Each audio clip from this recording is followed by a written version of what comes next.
Whether it is cataractus, it will be densely echogenic internally, and whether it is pseudophakic, you will see ioreverbration. Vitreous echoes retina, choroid, optic nerve, whether it is normal or RCS thickening. These many points you have to see, and also you have to relate it clinically. So when B-scan is kept in the exam, you should think about the relevant clinical history, what the examiner has told. Read the findings, not the diagnosis. The examiner is expecting the findings, not your diagnosis. He already know the diagnosis. So don't be over smart. Don't jump into diagnosis. You say the differential diagnosis and other relevant findings, what should be noted, like in vitreous hemorrhage, other like tractional detachment, IPCV or retinal tear, and how you will manage this case. These many points you have to think before you are attending the exam. Thank you.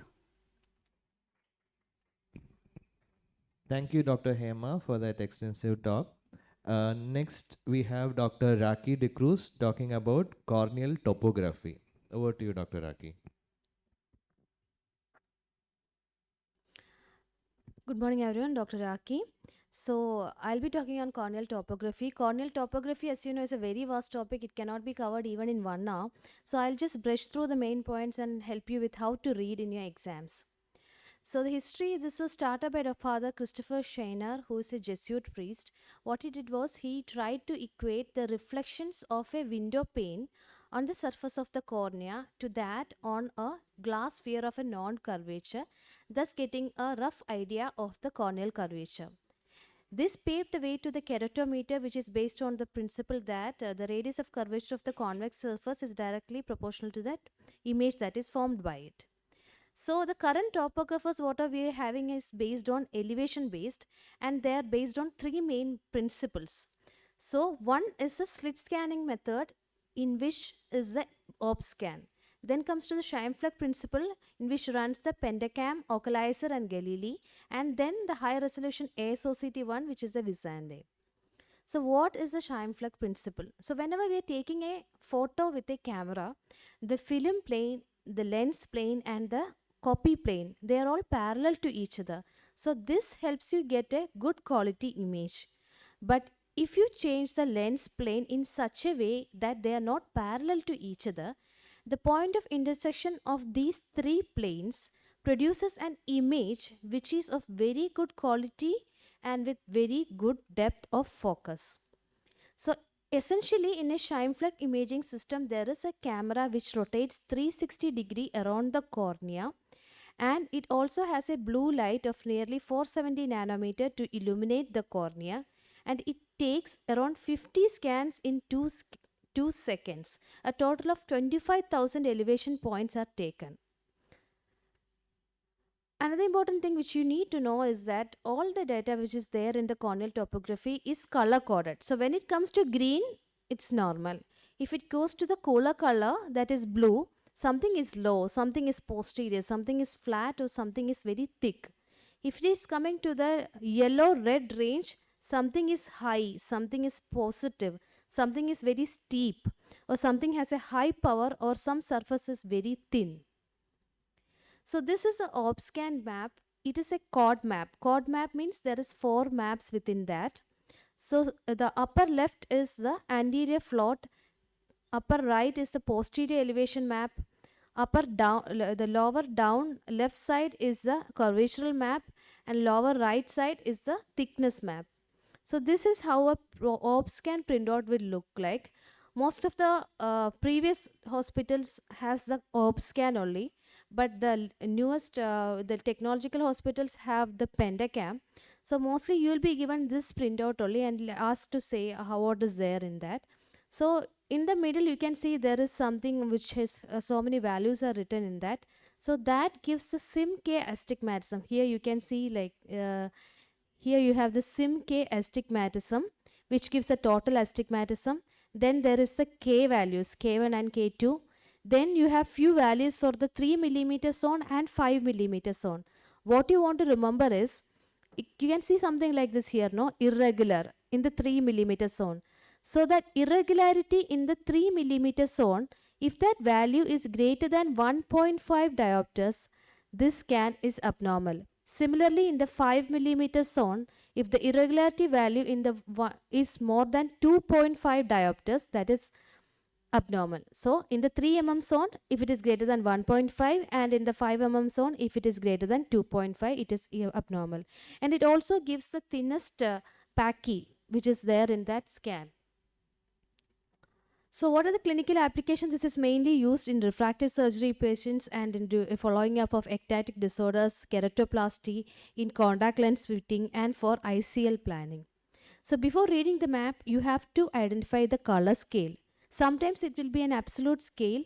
There will be a set gradations, but sometimes it will be a normalized scale. So you have to look at the scale in the left corner. Then you have to assess the image quality, whether it is okay or not. Also, you have to consider a few additional considerations like the age, between eye symmetry, etc. Now coming to the concept of the best fit sphere. So what is a best fit sphere? Whenever the computer takes an image of the cornea, it tries to calculate a hypothetical sphere which is almost similar to the cornea that is being examined and tries to fit it into that cornea. This is known as the best fit sphere. So normal cornea is prolate, so there is a center area of warm colors and then surrounding an area of cool colors, that is blue, and in the periphery again there is a set of warm colors to the peripheral highlines. Coming to the thickness map, in the thickness map what you want to look is the superior inferior asymmetry. The superior value and the inferior value, if the asymmetry is greater than 30 microns, it is abnormal. In the curvatural map, look for skewing. Skewing means when compared to the optical axis, if there is a skewing more than 22 degrees, it is again a red flag sign. Also look for abnormal shapes like butterfly, crab claw, vertical D. These all are abnormal. I will be discussing them later. So these are different shapes that are possible in the elevation maps. So here down you can see F, concentrate on F. F is a symmetrical bow tie. When coming to G, it's a symmetrical bow tie but with a skewing.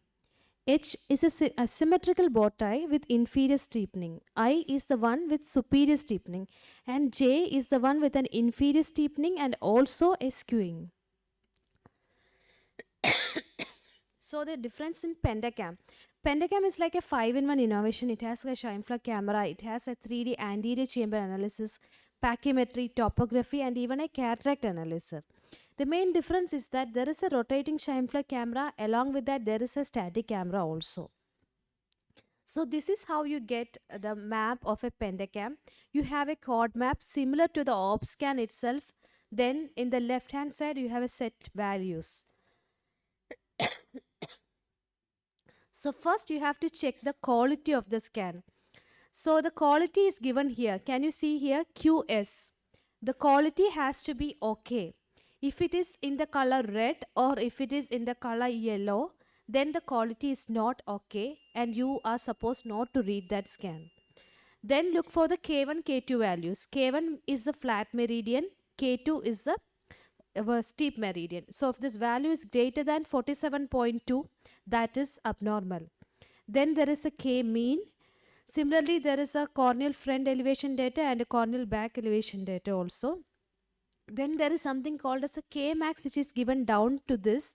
So if that value is greater than 47.2, it is abnormal. 48 to 50, moderate chances of keratoconus. Greater than 50, high chance of keratoconus. Coming to the Q value. So here you can see something like Q value. Just beneath the QS, there is a Q value. So the normal Q value is between 0 to -1. Greater than 0 is mean, that means it's a flatter cornea. It's an oblate cornea. If it is less than 1, that means it is a steeper cornea or the cornea that can be ectatic. And also in the curvatural map, you have to look for the inferior superior asymmetry greater than 1.5 diopters. Coming to the elevation maps in Pentacam. So here in the right hand side, you will be having a front elevation map and a back elevation map. So if the anterior elevation map, the value, any value greater than 12 is abnormal. In the posterior elevation map, any value greater than +18 is again abnormal. And the difference between the front and the back should be less than 5 microns only. Coming to the thickness map, First, you have to locate the thinnest reading on the elevation map. So here, this is the thinnest reading on the elevation map, and then you have to compare it with the thinnest point in the pachymetry map. If that value is greater than 470 microns, then that is abnormal. So Pentacam has a Bellin-Ambrosia enhanced display map also. So what is different here is that rather than the best fit sphere, there is something called the best fit enhanced sphere. So the normal best fit sphere tries to contain all the ectatic areas also within that sphere.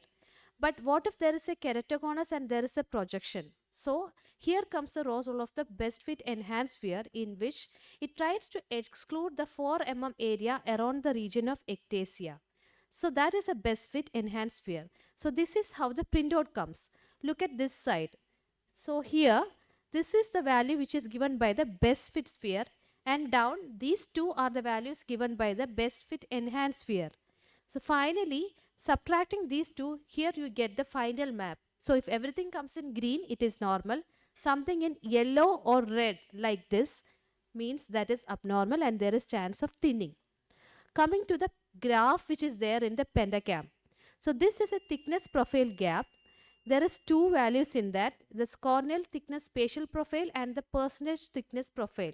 And there are 3 dotted lines. The center dotted line is the one that is normal. Above and below are 2 standard deviations, above and below the normal. So whatever is there in the red is the tested cornea's value. So ideally it should coincide with the normal center one. But if it is coming down like this, in this scan you can see the tested cornea's values are way below the normal set standards. That means there is some issue with it. It is ectatic. And if it's so, if the corneal thickness dips way below the 6 millimeter, this is a 6 millimeter point. So if it dips below the 6 millimeter, that is called as a quick slope, and it is highly suggestive of keratoconus. There can be other shapes also here, like an inverted shape will be there, that is seen in pellucid marginal degeneration, a flatter one which is seen in case of Fuchs or Guttay. And finally, we have the progression index also available in the Pentacam. Main thing we have to concentrate is the ART max value. So this is given at the last point.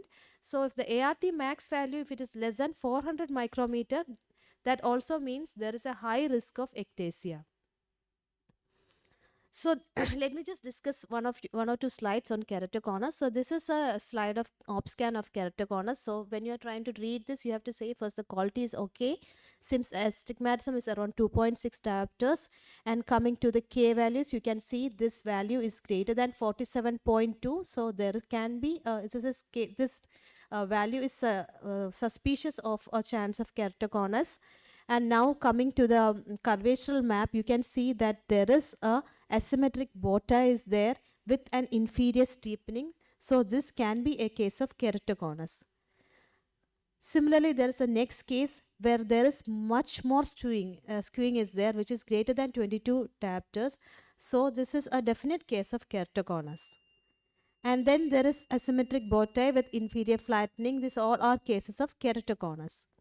And what is this? This is something different, right? Center part is flat and the peripheral part is steep. Center is flat, giving cool colors, and periphery is steep. So this is something opposite to the normal cornea. So what is this map suggestive of? Excuse me, Ragi, we are going out of time. So this is suggestive of a post-refractory surgery case. The patient has already undergone a LASIK. That is why the center has become flat. PMCD gives a peculiar crab claw appearance. Another in cases astigmatism. Astigmatism, you have to mainly check the astigmatic value between the two eyes, and if it is greater than 1 diopter, again this is considered as a red flag sign. Thank you.